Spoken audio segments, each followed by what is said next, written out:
If you were a kid back in the 90s and early 2000s, then chances are you were probably watching the animated series about the Batman. Behind every great animated hero is a great voice actor.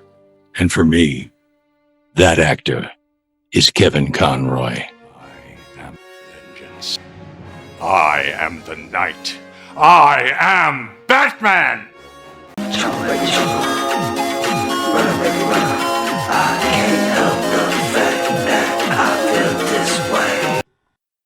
On November 10th, 2022, the man, the myth, the legend, Kevin Conroy, sadly passed away. It was a blow to many who knew him and who loved his work. For many people like myself, he was the definitive Batman. He handled the role with such elegance and class that, to this day, whenever I read a Batman comic book, he's the default voice in my head. About it. A world where there's no crime, no victims, no pain, and no choice.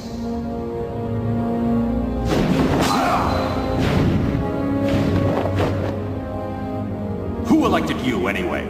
Who elected you? The problem with democracy is, it doesn't keep you very safe. It has other virtues, but you seem to have forgotten them. I didn't forget. I just chose peace and security instead. You grabbed power, and with that power, we've made a world where no 8-year-old boy will ever lose his parents because of some punk with a gun. He was a champion of his craft and a hero, not only behind the mic, but also in real life.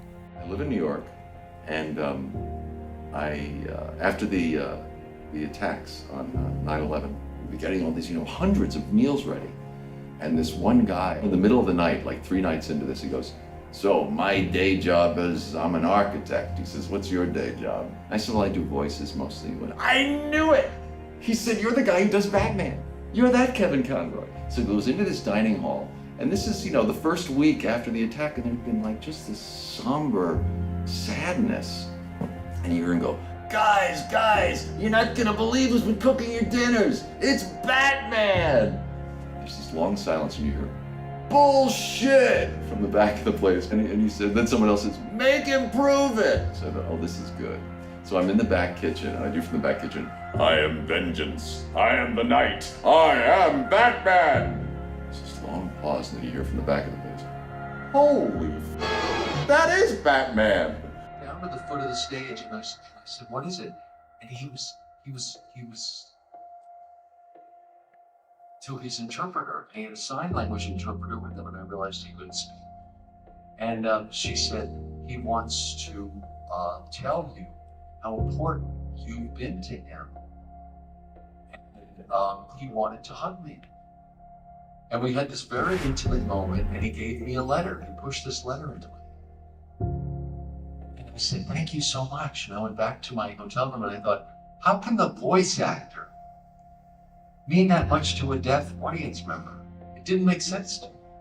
And then I read the letter, and he hadn't been deaf as a child. And he'd gotten infections that made him lose his hearing. And the last things he remembered were Batman episodes. And the voice of Batman saying, "Never give up. Never give up. Always fight." And he said when he wanted to give up as a kid, he was so despondent when his hearing was going, he heard Batman telling him to keep going. Do you know what that does for an actor to know that you've touched a life like that? I mean, it made me cry just reading this letter. And then at the end of it, he said, "And now I share Batman with my 6-year-old son." I was on my way to shoot something. And this homeless guy is in the parking lot, and he goes, "Hey, buddy, have you got any money?" And I said, "I really don't. I have nothing. All I have is my mail." And he said, "Oh my God, are you Kevin Conroy?" And I thought he was reading my mail or something, and I said, "Yeah." He said, "You're Batman." I said, "How did you know that?" He said, "Oh, there's a TV store down on Hollywood Boulevard, and I watch your show every day." He said, "And I watch the credits." He said, I knew your voice. He was a classically trained actor coming from the legendary school of Juilliard, living with many others, including my personal favorite hero, Robin Williams. So Robin and I ended up splitting an apartment with a couple of other actors. So you lived and breathed like the same. I mean, you guys were eating together. Were you hanging out together? You and Robin, you were all working together. We were all working together. We were living together. I was 17. I was 18, I guess, when I moved in with Robin. And he had already been through college. So he was like 22 or 23. And 5 years doesn't make a lot of difference between 40 and 45. But between 18 and 23, it's almost like a different generation. It is, yeah. I was so much younger than him. He was a clown. The thing about Robin that was a little difficult to live with is it never turned off. Never. He was always what you saw. That was not something that he turned on.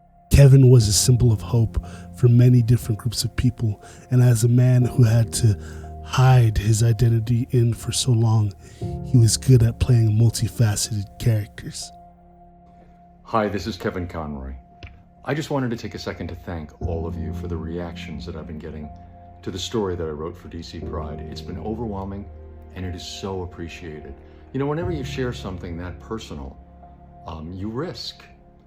And you all made that risk so worthwhile because the support and the appreciation has been extraordinary. I just wanted to make sure you knew that.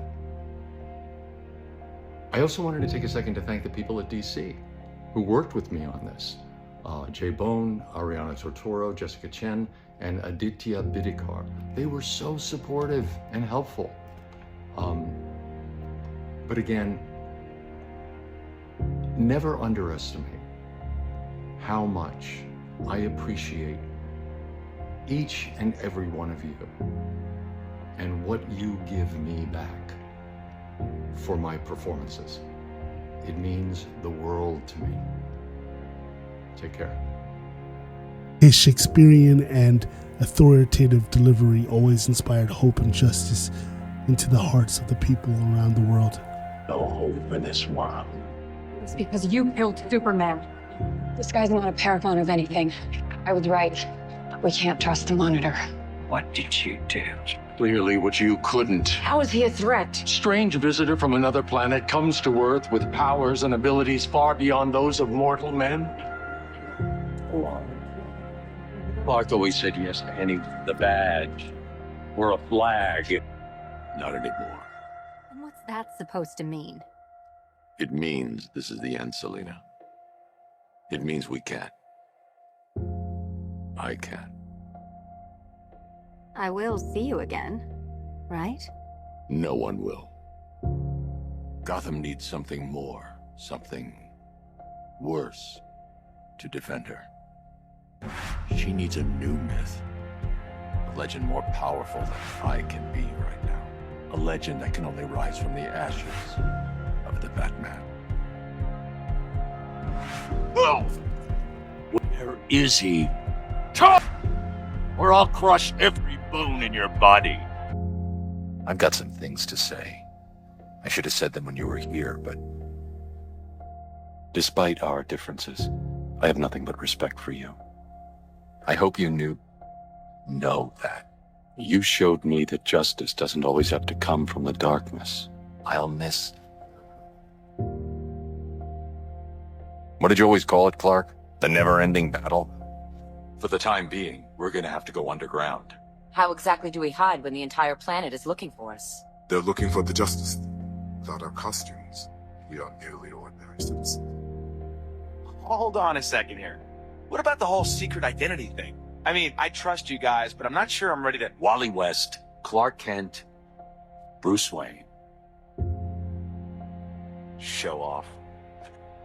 We didn't fall in love with anybody. And when you're casting something as awesome as Batman for a series called Batman, you want to fall in love with him. You really want to fall in love with him. I had done commercial voiceovers in New York, so I had a voiceover agent. And he said, they're putting together a new show over at Warner Brothers. I know you haven't done any animation, but why don't you go over and give it a shot? It's Batman. And I said, new? I said, Batman's been around forever. It was on when I was a kid. I didn't go with any preconceptions. I didn't go with any preconceived notions or anticipation of who I was going to meet. I didn't know who Bruce Timm was. I didn't know who Andrea Romano was. I was just an actor going into an audition. So we bring him in on the callbacks, and he walks through the door, and he asked a couple of very intelligent questions. And then we let him audition for the voice of Batman. And it was truly the eureka moment that you wish for.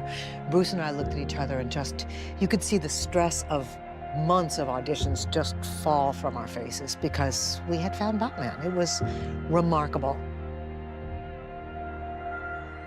The trick over this long arc has been to not let it get stale. And I learned this early on. Batman is not the disguise. Batman is who he went to, is what he became because of the tragedy of his childhood. And there's this wonderful sense of intimacy that people have with Batman, as if they know him on a personal level. And it's unique for Batman. It's not like that for any of the other superheroes. And my feeling is that's true because of all those superheroes, he's the only one who's actually not a superhero. Think about it. He can't fly. He can't see through walls. He's a man. He's a human being. He's like you and me. In fact, he's a very flawed man. And he knows he's flawed. He's been damaged by life. But Ashley, we're all flawed. And eventually we all get damaged by life. So it makes him that much more relatable because he's just like us. But since he has no superpower, all he has is his physical strength, his intellect, and his will to serve him on his mission. And his mission is to leave the world a better place. It's such a noble cause. That's what we love about him. And we love his tenacity. He never gives up. No matter what life throws at him, he keeps coming back for more. Those are qualities we can all aspire to. Because you don't have to be a superhero to want to give to your family, your friends, to leave the world a better place. You don't have to have superpowers to be tenacious in your goals in life. All you have to do is try, is to care enough to try, to make the world listen to you, to give to the world. Because the world needs you. It needs Jenna. It needs Kevin. It needs all of us.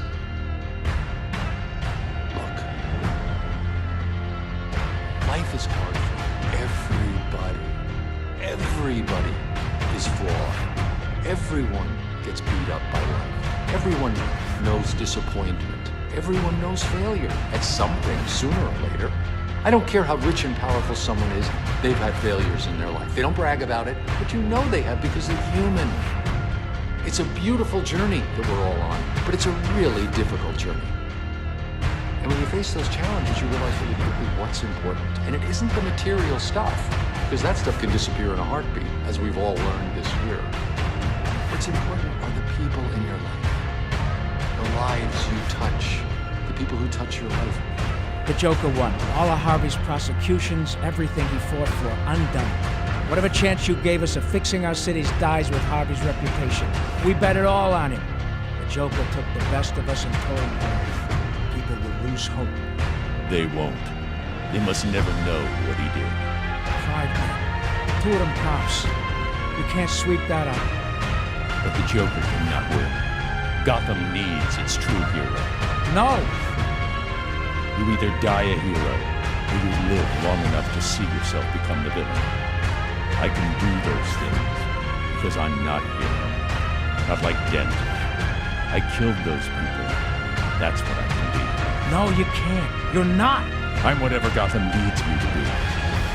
Call it in. They'll hunt you. You'll hunt me. You'll condemn me. Set the dogs on me. Because that's what needs to happen. Because sometimes the truth isn't good enough. Sometimes people deserve more. Sometimes people deserve to have their faith rewarded. You are not my father. I am not the disgrace. I am vengeance. I am the knight. I am...